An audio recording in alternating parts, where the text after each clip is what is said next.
মহান আল্লাহ বলে, ইয়া আইয়ুহার রাসূল কুলু মিনাত তাইয়্যিবাত, পৃথিবীর নবী রাসূলগণ আপনারা বৈধ খান, ওয়া আমালু সলেহা, আর আপনারা বৈধ আমল করেন, সৎ আমল করেন।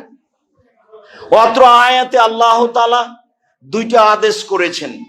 এক, নবী রাসূলকেও বৈধ রুজি খেতে হবে, এটা জরুরি আদেশ। দ্বিতীয় জরুরি আদেশ, সৎ আমল করতে হবে। সৎ আমল ছাড়া নবীরও আমল কবুল হবে না। আল্লাহ আমাদের নবীকে বলছেন, লাইন আশরাকতা লায়াবাতান্না আমালুক, আপনি যদি শিরক করেন তাহলে আপনার আমল বাতিল হবে। যে আমল করছি সেটা যদি সৎ আমল না হয় তাহলে সে আমল বাতিল হবে। ধরুন মাগরিবের পরে 2 রাকাত সুন্নাত পড়লাম, এটা সৎ আমল। রাসূল সাল্লাল্লাহু আলাইহি সাল্লাম বলেছেন, জোহরের আগে 4, জোহরের পরে 2, মাগরিবের পরে 2, এশার পরে 2, ফজরের আগে 2, এই 12 সমান জান্নাতে একটি ঘর। এই 12 সমান জান্নাতে একটি ঘর। তাহলে মাগরিবের পরে হলো 2 রাকাত সৎ আমল, কিন্তু মাগরিবের পরে যদি 6 রাকাত সৎ আমল পড়ি তখন আর সৎ আমল হবে না, তখন হবে আমল, তখন তা হবে বিদআত, তখন আর রক্ষা হবে না কোনো ইবাদত, সব বাতিল বলে গণ্য হবে। রাসূল সাল্লাল্লাহু আলাইহি সাল্লাম বলেছেন, মান আওয়া মুহদাসান লা ইকবাল আনহু আদল সারফ, কোন মানুষ যদি বিদআতের আশ্রয় দেয় তাহলে তার ফরজ ইবাদত কবুল হবে না, তার নফল ইবাদত কবুল হবে না, তার কোনো ইবাদতই কবুল হবে না। অথচ সে আল্লাহকে সন্তুষ্ট করার জন্য মাগরিবের পরে 6 রাকাত সুন্নাত পড়ে, তাকে বলে আওয়াবিন, সালাতুল আওয়াবিন। জি না, হাদিস জাল, মানুষের বানানো। এই আমল সৎ আমল নয়। আমল সৎ না হওয়া পর্যন্ত আল্লাহর দরবারে কবুল হবে না। ভিক্ষুককে আমি 10 টাকা দিলাম, এটাও আমল। কবরে পীর সাহেবের হাতে আমি 500 টাকা দিলাম, এটাও আমল। দুটাই আমল। সৎ আমল কোনটা? মহান আল্লাহ বলেন, ইয়া আইয়ুহার রাসূল কুলু মিনাত তাইয়্যিবাত, পৃথিবীর নবী রাসূলগণ শোনেন, আপনারা বৈধ খাবেন আর সৎ আমল করবেন, জরুরি আদেশ।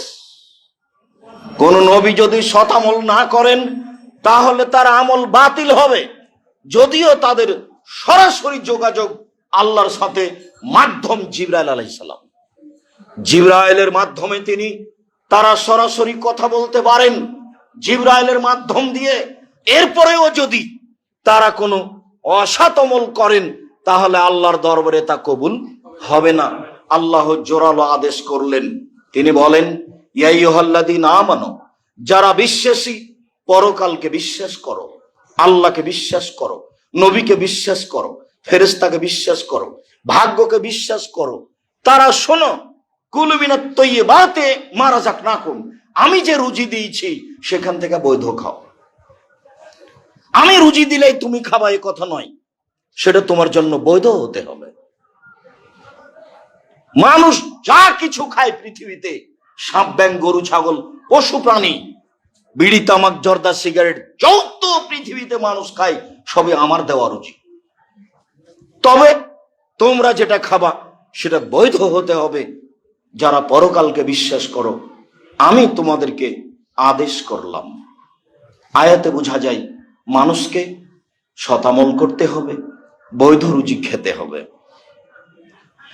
আবু হুরায়রা রাদিয়াল্লাহু তাআলা আনহু বলেন, রাসূল সাল্লাল্লাহু আলাইহি ওয়াসাল্লাম বললেন, ইন্নাল্লাহ তাইয়্যিব, আল্লাহ হলেন পবিত্র, লা ইয়াকবালু ইল্লা তাইয়্যিবা, আল্লাহ বৈধ পবিত্র ছাড়া কবুল করেন না।